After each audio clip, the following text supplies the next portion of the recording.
Bienvenidos a una charla amena sobre la educación de nuestra región en la que escucharemos las propuestas, resultados de investigación y experiencias de maestras y maestros quienes comentan su perspectiva sobre el bello oficio de la educación, entendido acá como el arte del embellecimiento y salvaguarda de la vida conocida y por conocer. Comencemos. Bienvenidos a Bademecum Educativo, el programa donde los maestros son los protagonistas y nos cuentan un poco sobre su recorrido inicial en los primeros años, llegando a la universidad y sus perspectivas intelectuales, sus inquietudes de los últimos años. En esta tercera sección de Bademecum Educativo con Jacobo Martínez desde el Valle del Cauca en Colombia, vamos a hablar acerca de la perspectiva que tiene él sobre la educación y el cuidado de la naturaleza de la vida en tiempos de crisis que estamos viviendo tan fuertes. Jacobo, bienvenido, gracias por estar en Bademecum Educativo en esta tercera sección. Muchas gracias, Miguel, por tu invitación al programa. Jacobo, ¿tiene algo que decir la educación frente a esta crisis que estamos viviendo humana y planetaria? Yo considero que la respuesta a todos los problemas es la educación, Miguel. Más que el castigo, la sanción económica o la sanción disciplinaria, la respuesta es la educación. Entonces, considero que la educación, en este caso la educación ambiental, juega un papel importantísimo en la transformación de los comportamientos humanos. Considero que desde la casa y desde pequeños, esa educación tiene que irse alimentando, tiene que irse construyendo y haciendo pues como la analogía es como una semilla que uno tiene que ir regando, ese arbolito que después germina y tienes que ir cuidando para que después cuando ya esté grande y fortalezca no sea frágil ante situaciones que se presenten. Entonces, la educación ambiental considero que nace desde la familia. Es muy importante el tema de trabajar el cuidado de la naturaleza, el amor por la naturaleza es supremamente importante. En el caso mío te cuento como anécdota, como vivíamos en las afueras de Cali, mi mamá tiene una huerta y toda la vida mi mamá ha sembrado plantas. Entonces ella sembraba plantas, nos decía cuándo había que sembrar, cómo había que podar, nos llamaba a recoger hojas, nos llamaba a recoger frutos, a hacer el compostaje, a que abra el hueco y no bote las cáscaras, sino que vamos a echarlas al hueco, entonces ya échele tierra para hacer pues la tierra rica en nutrientes y que haya todo el tema del compostaje. Digamos que esas cosas empiezan a despertar, ¿no? Es algo, yo considero que es algo que se tiene que despertar en las personas y digamos que la familia juega un papel muy importante, o sea, desde la casa se tiene que sembrar, como lo estaba mencionando, y en el caso particular, digamos que el trabajo que hizo mi mamá, pues fue un muy buen trabajo, tener ahí la oportunidad de uno sembrar, de cosechar, de cuidar, de respetar los tiempos para coger una fruta, de respetar las aves, o sea, es decir, que mientras hay familias cerca donde nosotros vivimos que tienen azulejos encerrados, mi mamá por ejemplo nos enseñaba y nos decía: los azulejos vienen si tú le pones un maduro. Azulejos son unos pájaros azulitos claros. Completamente azules, sí. Le decimos azulejos aquí en Colombia. Entonces ella me decía, no hay necesidad de encerrarlos. O sea, póngales un maduro. Entonces le hacía pues la estructura para que ellos se pudieran parar, poner el maduro. El maduro, el platanito, el banano. Exacto, el banano. Y ahí llegaban llegaban las aves, no solamente...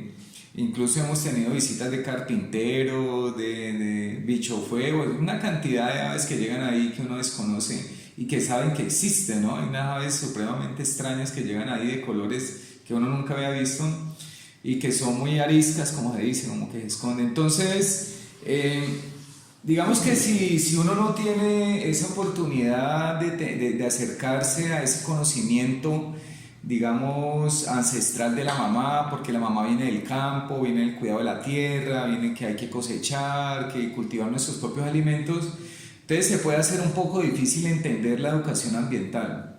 Yo creo que la educación ambiental tiene que transitar por la familia, transitar por la escuela, por la ciudad.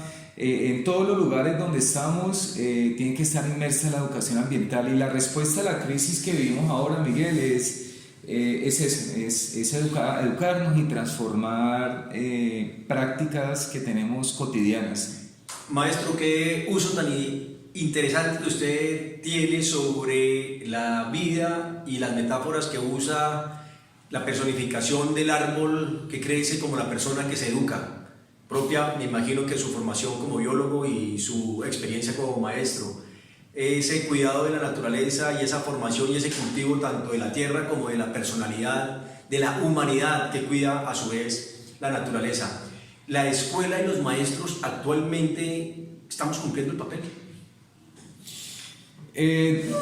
Los maestros tenemos un papel preponderante, fundamental en la transformación de prácticas en la escuela. Creo que tenemos algunas falencias, pero esas falencias se pueden remediar con capacitación, con acercarnos al conocimiento, a la transformación, a estar vinculados con comunidades de aprendizaje, visitar contextos, visitar a las personas que tienen experiencias en el cuidado, que pueden tener una finca, y esa es una finca autosostenible, y entonces vas y lo conoces y enriqueces esas experiencias que no tenías antes, y resulta que eso lo lleva a uno como a movilizarse, a transformarse, y luego vamos y replicamos en el aula. Pero a mi modo de ver la educación ambiental tiene que ser algo muy práctico, Miguel, muy práctico, más que proyectarla en un videobeam o presentar pues un papel, o más que un examen, por decirlo así. Más que preguntarle al estudiante cuáles son los objetivos de desarrollo sostenible, es que el estudiante los pueda vivenciar, que él vea, por ejemplo, vamos a hacer una caminata y vamos a visitar, no sé, un río o una cuenca, y que vea la importancia de ese río, que ese río abastece, digamos, una comunidad, y esa comunidad de ahí toma agua, y entonces si el río tiene algún envenenamiento, algún tóxico, ¿qué va a pasar con la comunidad? ¿De dónde va a abastecerse de agua? Tiene que vivenciarse la educación ambiental, Miguel. O sea, si no la vivenciamos, yo considero que es muy difícil lograr esa transformación que necesitamos. Maestro, la escuela tiene que abrirse a la sociedad, a las culturas populares, al contexto. Completamente de acuerdo, Miguel. La escuela no puede quedar encerrada en cuatro paredes, no puede estar aislada de lo que es el mundo exterior, de lo que es la comunidad. La escuela tiene que jugar un papel fundamental en la articulación con comunidades, con sociedades, que el padre de familia, el ingeniero, el biólogo, el ecólogo entren a la escuela, nos llenen de conocimiento, nos inviten a conocer sus experiencias. Tenemos que sacar a los muchachos de las aulas. Es decir, la educación ambiental no solamente debe de estar en el aula juega un papel importantísimo en cuanto a la reflexión, a la discusión, el debate, contarnos experiencias, pero eso se tiene que complementar con la visita al contexto, al río que está contaminado, al botadero de basuras, es decir, a las problemáticas que hay y a las posibles soluciones de las cuales nosotros podemos aportar. Mira, aquí pasaba algo, por ejemplo, en Cali, que estaban haciendo una estación para el transporte masivo, aquí se llama Mío, y iban a intervenir un humedal. Hubo una polémica grandísima, finalmente intervienen el humedal, y al intervenirlo, entonces la zarigüeya, la chucha, ese era el hábitat de ella, empieza a salir a buscar distintos espacios donde poder subsistir. Y resulta que la comunidad empezó a matar las zarigüeyas.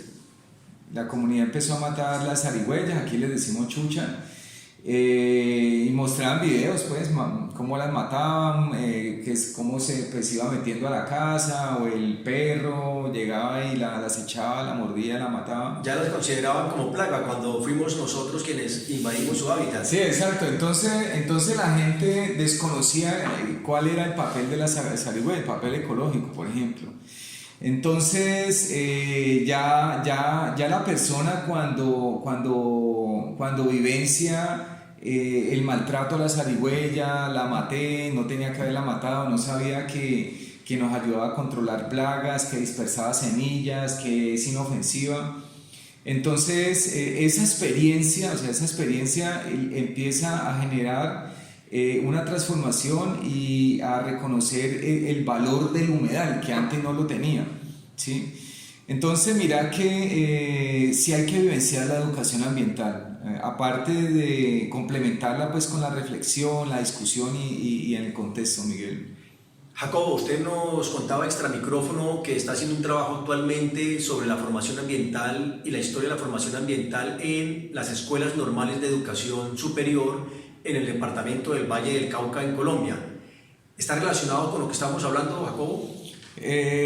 Sí, Miguel, tenemos la propuesta de investigación que tenemos en este momento es conocer la educación ambiental, es llevar una propuesta de educación ambiental en los programas de formación de maestros. Las escuelas normales, cuando terminan su ciclo de bachillerato, tienen, digamos que el año 12 y 13, opcional para que el estudiante que quiera continuar sea maestro de primaria. Entonces él sale con ese título, maestro normalista, y sale a enseñar en el nivel de primaria, preescolar y primaria. Pero encontramos que en su plan de estudios, en su malla curricular, no tienen nada relacionado con la educación ambiental. Entonces queremos hacer una propuesta de trabajo para que estos chicos, estos maestros que se están formando, repliquen esa información, Miguel. Sí, repliquen de manera acertada cómo se debe de enseñar la educación ambiental y que, digamos, no caigamos en el error que teníamos ahora o que tenían en ese momento las familias que te contaba con el humedal, ¿sí? O el desconocimiento nos puede llevar a transmitir una información que no es, o digamos que no encontramos las herramientas para lograr y llevar la educación ambiental a esos chiquitines que son los que van a formar estos maestros de las escuelas normales. Maestro Jacobo, para ir cerrando esta tercera sección y última de Bademecum Educativo, quiero agradecerle su participación tan rica en su casa, su programa, con una solicitud para que mande un mensaje a aquellos futuros docentes, a aquellas personas jóvenes que están interesadas en el oficio de la docencia. ¿Qué mensaje les daría a esos futuros docentes? Y con respecto a lo ambiental, ¿qué nos queda por hacer? ¿Qué es urgente hacer para ayudar a aliviar esta catástrofe que estamos generando nosotros los humanos? Bueno, Miguel, a los compañeros que se quieren formar como maestros, que son maestros, les envío el siguiente mensaje. La docencia es un arte. Es un arte que nos lleva a nosotros o que nos da la oportunidad de transformar vidas. Pero ese arte, si se desarrolla de manera acertada, es decir, con amor, con dedicación, con cariño, con esfuerzo, digamos que nos hace unos artistas diferentes. Cuando nos preocupamos por los chicos, cuando no solamente nos importa la evaluación, no solamente nos importa el concepto, Yo creo que llegamos a la gente y yo creo que esa es la labor más importante del maestro, o sea, que seamos nosotros unos artistas en la transformación, en el apoyo, en las necesidades que tienen nuestros chicos en las escuelas públicas, que básicamente son estratos populares, ¿sí? Entonces debe haber esa empatía por las dificultades que tengan nuestros niños y que nos vean a nosotros, entre comillas, como esos salvadores de esas necesidades, esas dificultades por las que están atravesando y que tal vez en otros espacios no los encuentren, Miguel. Que el maestro sea un salvador de vidas, pensaría yo. Podemos tener un referente, sí. Y Miguel, en cuanto al tema del problema ambiental que vivimos, básicamente tenemos que transformar nuestros hábitos de consumo. Si no transformamos nuestros hábitos de consumo, pues el país continúa o el mundo continúa como está. Tenemos que dejar de usar tanto plástico, tenemos que usar más la bicicleta o usar más el transporte público, el uso racional del agua, tenemos que sembrar árboles, tenemos que apoyar esas propuestas políticas, porque también nosotros somos pues, sujetos políticos, Miguel, que lleven a la transformación del país en una amigable con el medio ambiente. O sea, políticamente tenemos que ser acertados en nuestras decisiones también y sembrar árboles, consumir alimentos orgánicos, hablar bien de los campesinos, motivar a los niños para que consuman alimentos de nuestro país, alimentos sanos, invitar a sembrar y dentro del aula hacer ejercicio, pedagogía relacionado con lo que yo acabo de decirte. Jacobo Martínez, ha sido un gustazo tenerlo aquí en Vademecum Educativo, realmente ha sido un placer, muy ilustrativa toda, tanto su experiencia de vida como lo que nos está contando, los conocimientos y las propuestas que tiene tanto en su tema académico del doctorado en educación como su quehacer docente y su perspectiva de la educación como un arte, como salvaguarda de la vida. Muchas gracias, Jacobo, por estar acá. Bueno, Miguel, gracias a ti por la invitación a tu programa, muy amable.